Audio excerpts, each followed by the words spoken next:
Hi everyone, how's it going? I'm Diego, originally from Brazil, but currently living in Southeast Asia for a year now.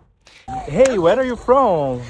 I'm a Malaysian, a Ceylonese, which means I am a Sri Lankan living in Malaysia for a long time.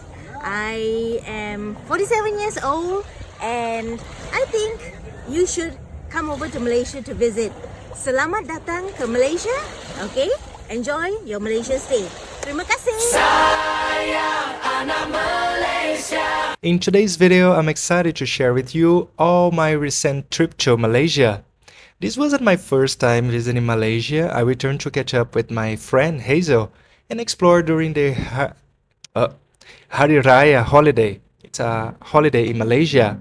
I think one of the most important. So during our trip, we delved into various fascinating aspects of Malaysia, including its diverse population, religious practices, and festivities during the holidays.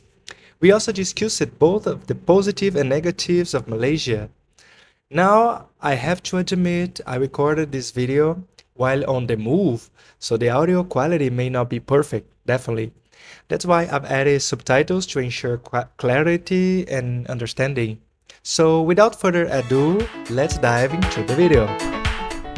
Okay, so we are currently driving to Malacca. It's 1.5 hours drive from Podixon, Negeri Sembilan. And we are actually driving interstate from one state to the other state, you know. So, and driving along the coastal area. So it's from one beach to the other beach. Yes, nice. That's my second time in Kuala Lumpur in Malaysia, and I'm enjoying a lot. Not only because of the country, but because I have a host here, Hazel. Hi. Hazel, that was about Malaysia especially for Brazilian people that don't know much about Malaysia. Okay. Malaysia is a very interesting country because we have three main races. We are made up of Malaysian, Indians, and the Chinese. So besides these three main races, we also have a lot of foreigners coming over who live here, migrant workers like Nepalese, Bangladeshis, Taiwanese, Koreans. So it is a very interesting country. Besides the hot and tropical weather, you know, and how to say, Malaysia, because we are actually divided by 14 states. So each state is host to very interesting places, and some of the states feature very interesting and clean beaches as well, you know. So you can actually have a pick if you love architecture like myself. I love old buildings and architecture, you know. So there are old forts from British era, like the ones that we are going to now in Malacca. I will bring you. Wow. Yeah, so interesting, amazing. And actually, we are very close to the beach right now. Yes. What's the name of that beach? This one is let me see. This one is Podixon as well. Go. This one is basically known as Straits Villas Podixon. Oh, okay. Yeah, it's so interesting. Malaysia is so different because we are close to Thailand, and it's so different to Thailand.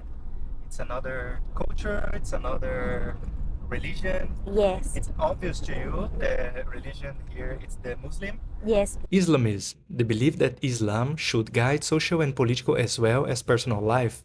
Followers of Islam are called Muslims. Muslims are monotheistic and worship one all-knowing God, who in Arabic is known as Allah. Followers of Islam aim to live a life of complete submission to Allah. Malaysia, unfortunately, is made up of,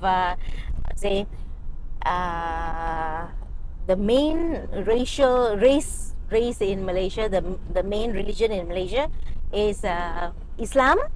You know, so the political, the politics and the religion goes hand in hand, and all the decisions are made for the Islamic population, and the two other races, the Indians and the Chinese, have to abide by this rule.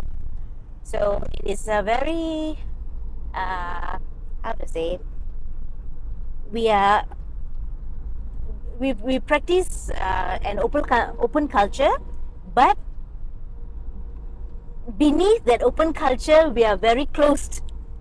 Our mindset, especially the Islamic population, as in throughout the whole world, they are very, very closed, very friendly, but distance. At the same time. Yeah, at the same time, you know.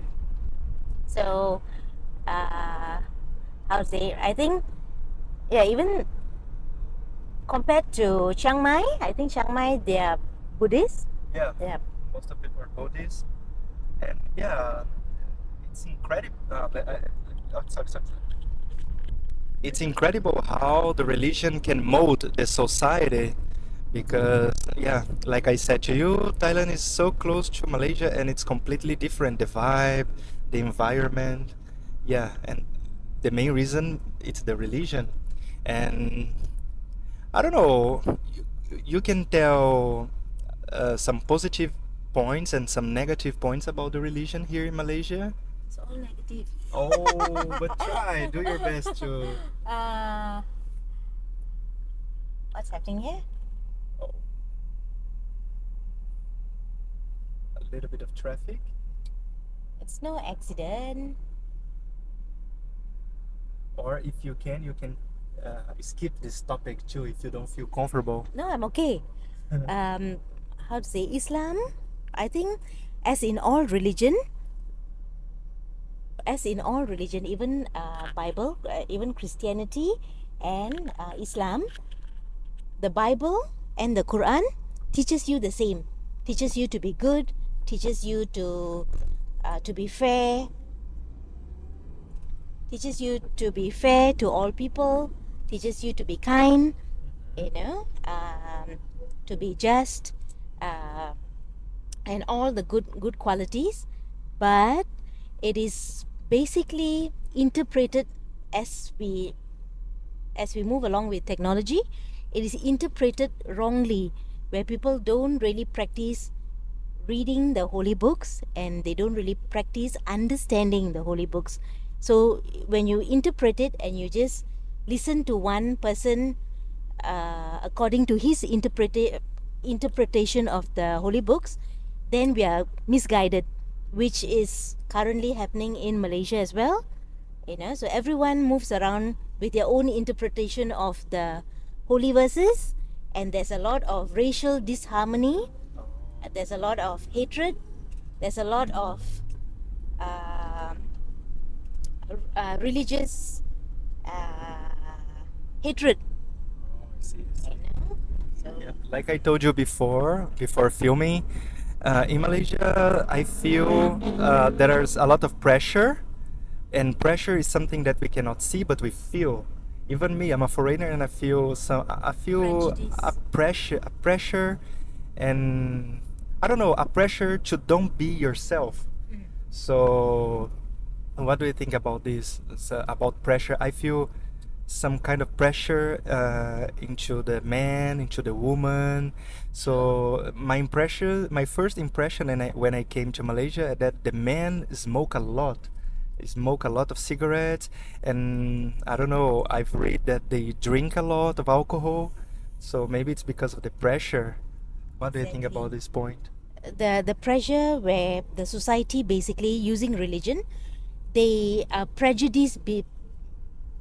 There's a lot of prejudice and hatred to actually mold people put them into compartments. Like, you are a female, you have to get married to a man, or you are a female, these are your roles as a female, or you are a male and these are your roles in the society. So which actually basically puts a lot of pressure on people to carry out those roles well, and people who are of different uh, sexual orientation, like a lesbian or a gay, they are not really welcome, and they are criticized in the Malaysian society, and not very, the way they are treated, even how to say, medically, even if they need treatment medically or any treatment at all, they are basically, they don't really receive the treatment that they need. So definitely Malaysia is not a gay friendly. No. No, it's not open to gay. There's no gay marriage. No. Oh, so complicated to the gay community to travel here. You can actually travel, but it is not safe for the gay community. Lesbians, they can actually get away because girls always love touching each other, so no one suspects that they are lesbians. But for the gay community, it is not really, I would put it as dangerous, because yes, there are people out there who love to how to say, spot gay men, tie them up and rape them and beat them and abuse them and kill them. Many cases, which is sad. It's really sad, because I mean, everyone, as humans, we all have rights, right? Yes. And even though they go to the police will don't care about Yes.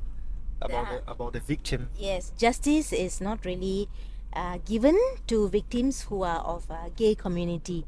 It is just brushed aside that, oh, this boy was sexually active, and a lot of stories are misinterpreted about the gay community. So they don't really receive the justice that should be meted out if anything should go wrong. It's a, how do you say, it's a controversial topic, but let's change to a light topic. Positive. Yeah, positive. Yeah, because I think every country have problems, even Brazil, even Thailand, all country struggles with their all problems. And we are in a public holiday here. Could you tell us about this holiday? Okay.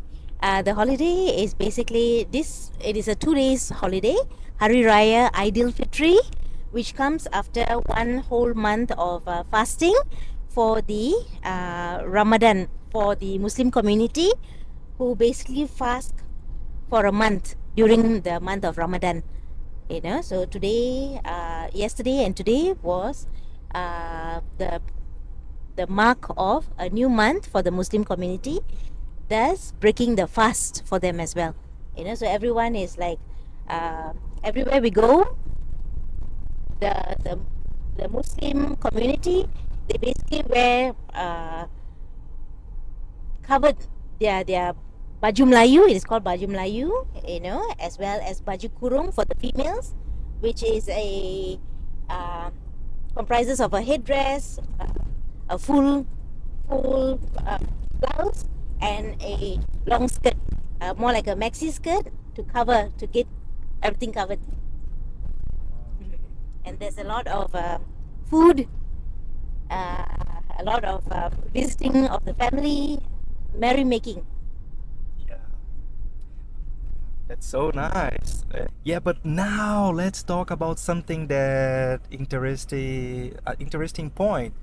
Is there Tinder in Malaysia? Yes. And tell us about your experience with this app. Okay. I've been. I think Tinder in Malaysia. A lot of us use Tinder in Malaysia, 200 meters. but At the roundabout, take the first exit. I think we only get a bunch of rejects on Tinder. People who are habitual liars and habitual cheaters. We don't really get quality men on Tinder. Oh.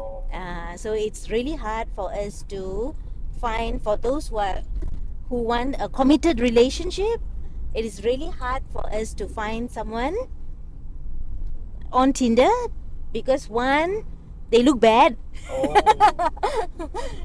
Two, rejected men, which means that they don't have a secure job, they are financially insecure, and they are most on Tinder because they want to find a woman who has enough dough, to support them.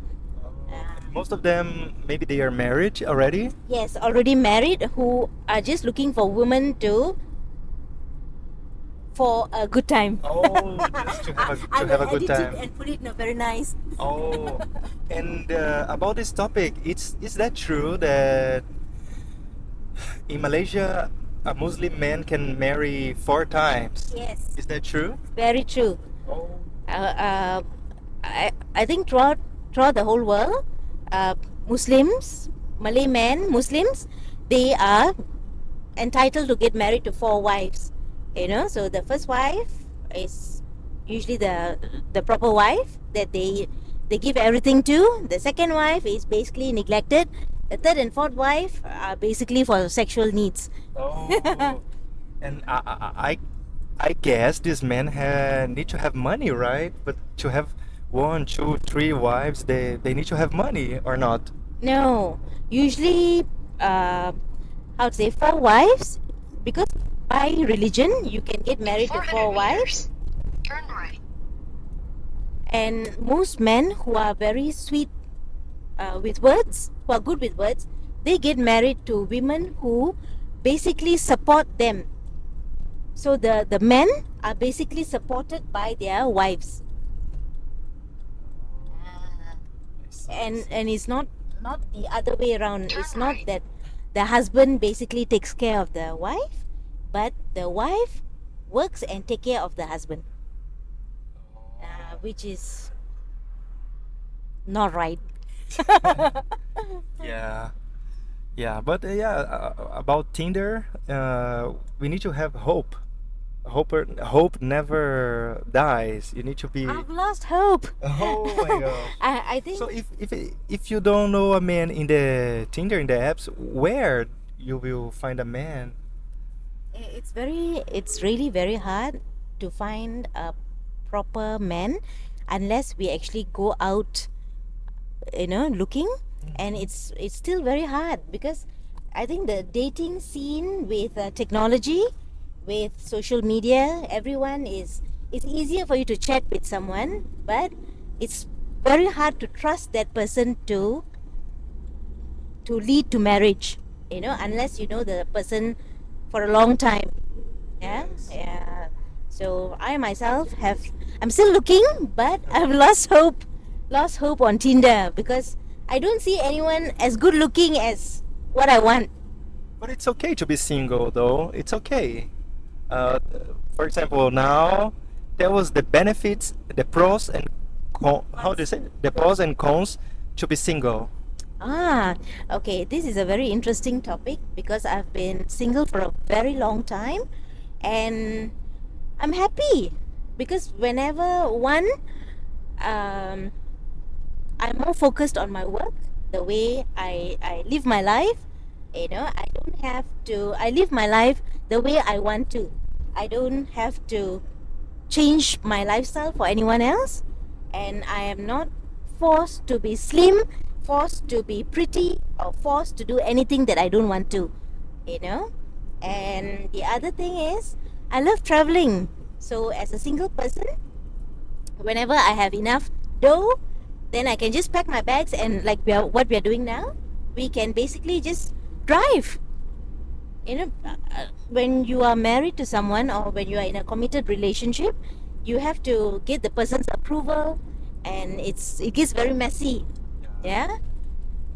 So being single, you are able to arrange your time according to what suits you best, compared to trying to live your life to suit someone else, to make someone else happy.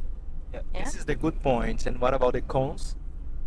The cons, I would say, sometimes Well, we are all human beings and we all are made to be loved and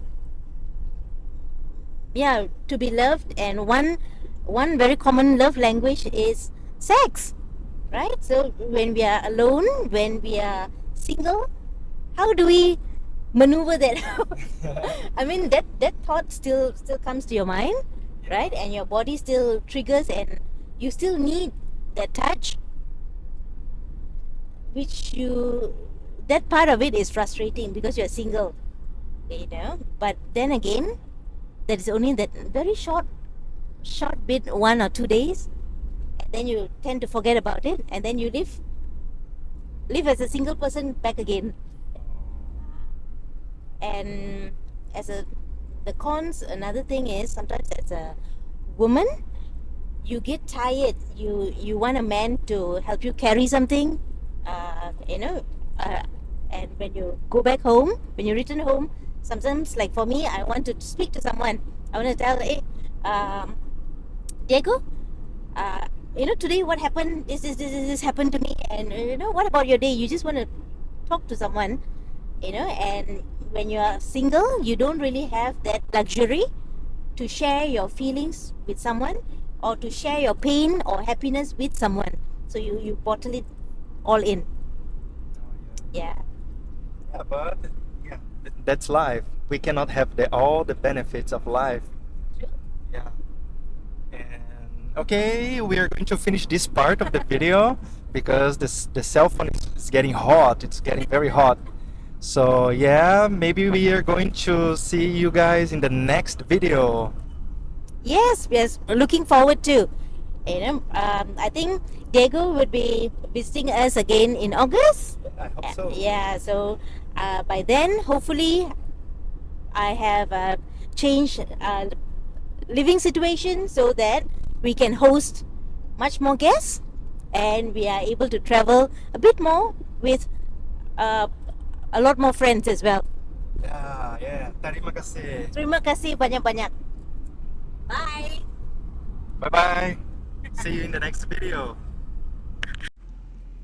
Hi everyone, we are here again, and now we are going to talk about job, about working, about this kind of adult things. And I worked 13 years to government in since 2011 to 2023 to government in Brazil. But yeah, I was not happy working there because doing your task, your activities for so long, I was not happy. So I moved to Asia to have a different life. And we are here with Hazel. Hazel. Hello. Oh, Hi. how are you doing? I'm good. And it's interesting I bring you Hazel here because yesterday we are talking about, oh my gosh, I cannot work to someone else. I like working to myself. But it's complicated because not everyone has this possibility. It's not for everybody. So yeah, tell us. I told a little bit about myself, about my story, and tell about your. I started with the newspaper.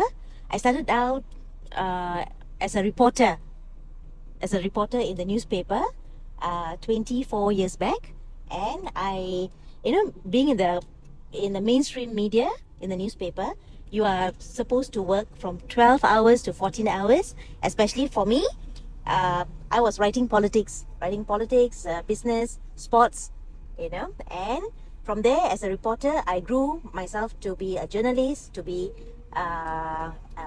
editor, to be a sub-editor, to be an editor, and then to be the executive editor.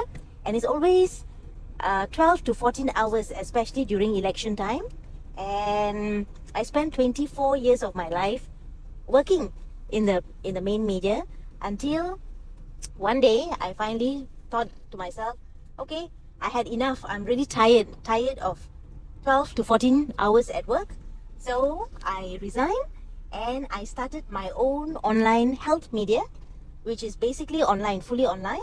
And I work, I've got an office, but I can write from anywhere, as long as the news is in. And what I do now, we are the health media is in my 6th year now. Although it is difficult in the beginning because I have to pay for everything on my own, from my own pocket. I don't have much advertisers. But now in my 6th year of having my own business, I have enough 1 or 2 advertiser for now, and it is I'm happy because I work on my own time, on my own timing. Like certain days I feel very tired, so I can sleep in a little bit and go in slightly later. Certain days I am very energetic, so I wake up very early. I go out to interview people, and it's according to my own time. And I don't have to work under someone else. I don't have a boss. I'm the boss and I'm the worker, and I am the editor. I am the designer. I do everything by my own. It takes a lot of effort and a lot of discipline, but it's very satisfying. Yeah. And I would like to say that work to yourself, it doesn't mean that every day you'll be happy. No, you have the ups and downs like before, but now I think now you have more the control about your life, about what are you going to do. Sure. But in this video, I don't wanna say quit your job and go travel. No, it's not about that. You have to plan. For example, for me, for 5 years I saved money, so I stayed in the job. I would like to quit, but no, I think it's better to plan, to save some money, because I think you have to think before doing, so you'll be more safe until you find something to work.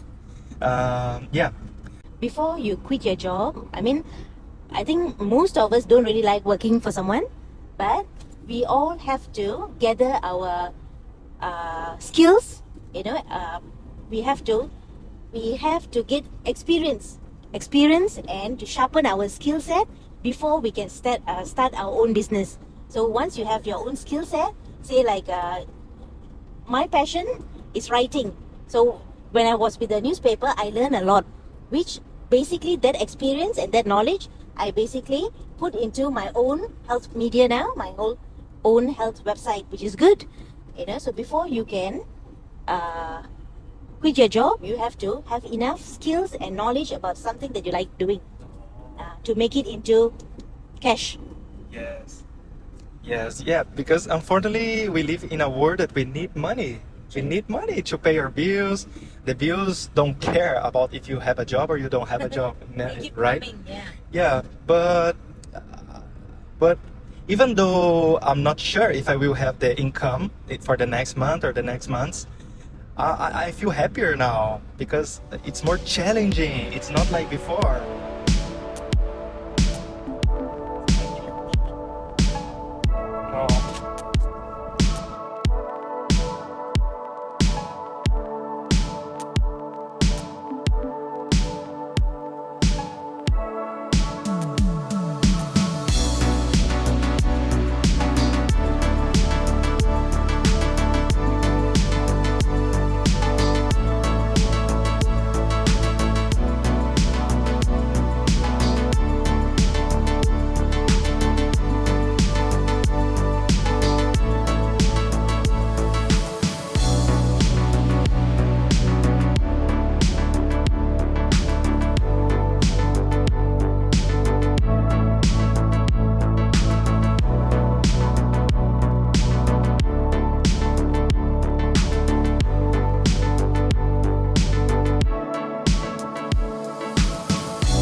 One surprising fact I have seen in Asia is child labor.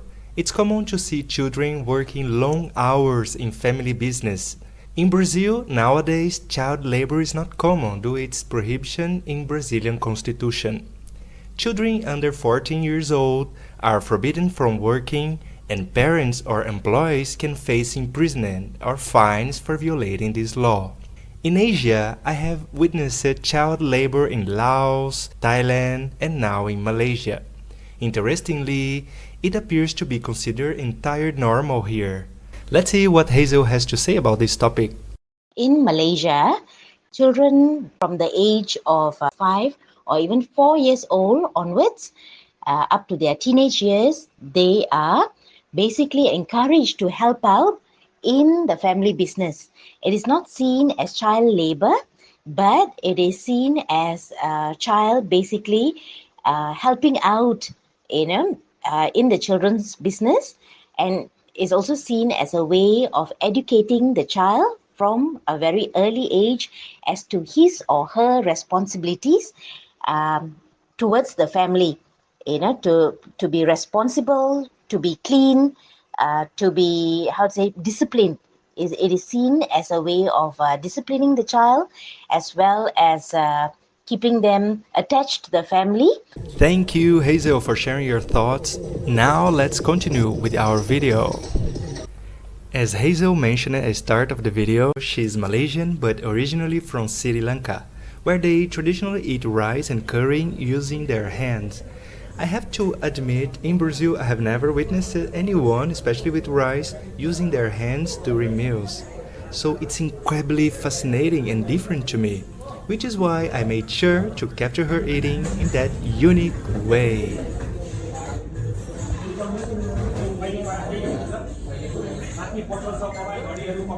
Hazel, how long do you use your hands to eat food since you were a kid?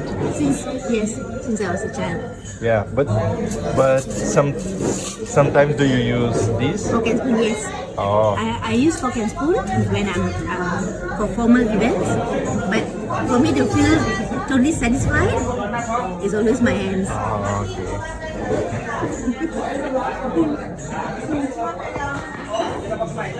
okay. Is it delicious? Very. We are in a Nepalese restaurant. And for me it's totally new because I have never had Nepal food. It's delicious. It's completely different to Thai food. But yeah, it's amazing. It's delicious. And I'm so grateful that you invited me to have Nepali food in Malaysia. I'm so happy. Thank you so much. I'm glad. My pleasure.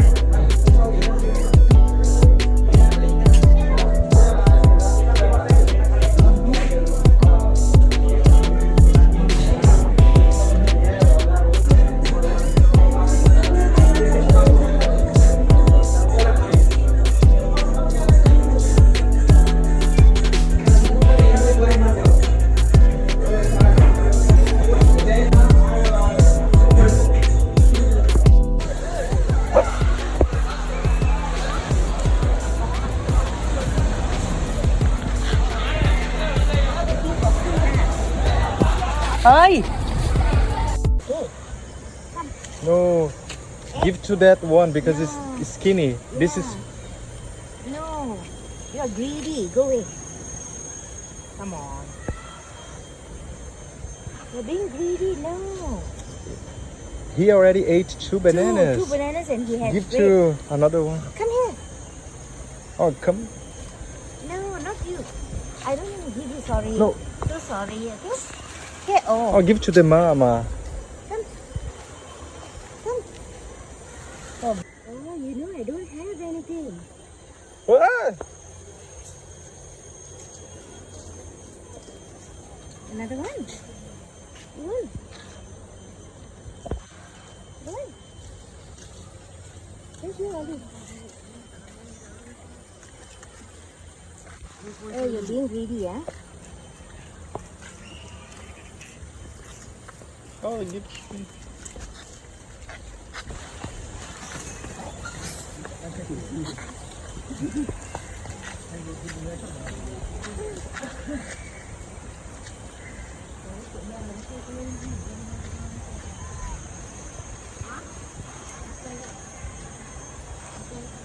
Now we are at Kenching Eco Forest Park, located 21 kilometers away from Kuala Lumpur.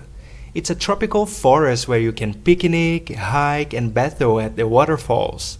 This park is very popular among locals. We visited on the weekend and I paid about 8 ringgit for the entrance.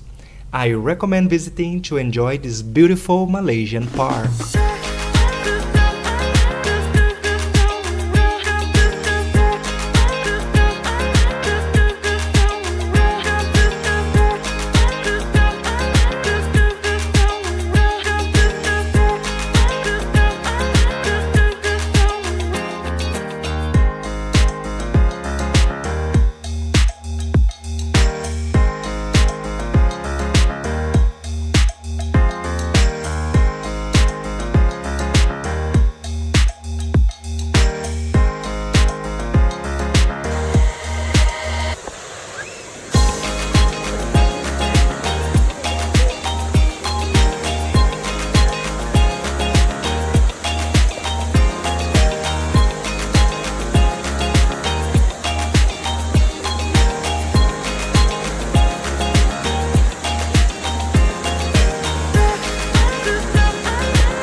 37 minutes already. I think the video is getting long.